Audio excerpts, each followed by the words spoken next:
Yoga is the biggest gift that I have ever received. Hands down. How has it changed your life? You know, there was a time in my life that I could afford yoga. I could join a studio and a community. And it was at a time where I was quite broken. Failed relationship, failed health, fear, so much fear that I was paralyzed. Physical pain, emotional pain.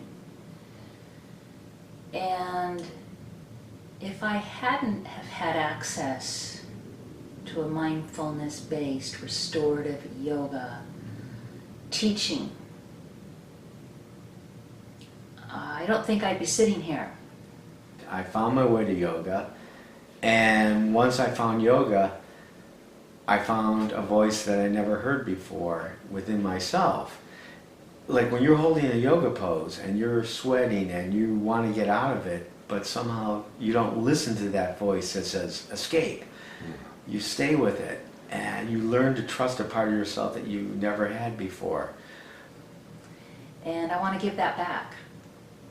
I want to give that back to kids who feel stressed and don't know how to control their anger.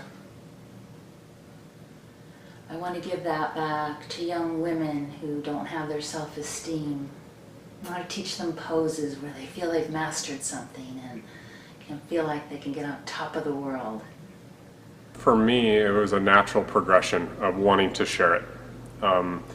As I've discussed with other yoga instructors, you don't become a yoga instructor because you're lukewarm on yoga. You practice yoga, or you become a yoga instructor because you love yoga, because it's been powerful in your life. And when I first really got into yoga, it was like, I wanted my parents to do it. I wanted everyone in my life that, I loved and cared about to do it. And that just begins to grow, and you realize that there's a lot of people that wouldn't have access. So why do you have yoga as a part of the Kitchens for Good program? Because we believe in a holistic approach and how we want to teach these students in stress reduction and taking care of yourself. Self-care is really important, especially if you're on your feet for 12 hours a day. Being a cook's really hard work. And so they need to learn how to take care of themselves. And a lot of these students have never been introduced to yoga before. So this is their first time starting and trying what a practice looks like. Just more relaxed after. I can feel the difference in my body from when I first start taking the class. My body feels tense, and then when we're done taking the class, my body feels so relaxed, and my mind just feels this clarity, this peace in your spirit at that moment. So yeah, and I like, it's just helping me practice the technique of breathing as well. And I'm seeing the difference that those techniques are making, in my spirit afterwards. So yeah, I like it, and I would like to learn some more about it. Is this your first time practicing yoga? Yes, it is. It is. So yeah, thanks to JoAnn and thanks to Kitchens for Good program, I've been given this opportunity. So thank you. We have many partnerships already set up. We have a pipeline of organizations, nonprofit organizations, that want to work with us. Our challenge is to get the funds so we can get out there and do the work that's needed. There is survey and research upon survey and research about the outcomes of yoga. If you stick with it, if you practice it, if you embody it, if you welcome it, if you do it, you will change.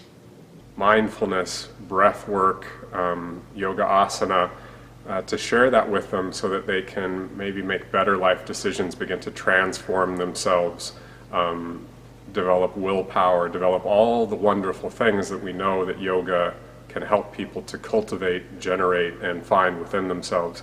To me, that just makes sense. So I'd like to help more people. I'd like to help everybody experience what I've personally experienced over, it's been a 20-year journey. And I'm not even at the destination. And it's not about the destination or the outcomes. It's about this process of getting up every morning and feeling good. And if I don't feel good, if I don't feel okay emotionally, I know what to do. I know to get on my mat I know to reset my breath. I know to plug into my original greatness.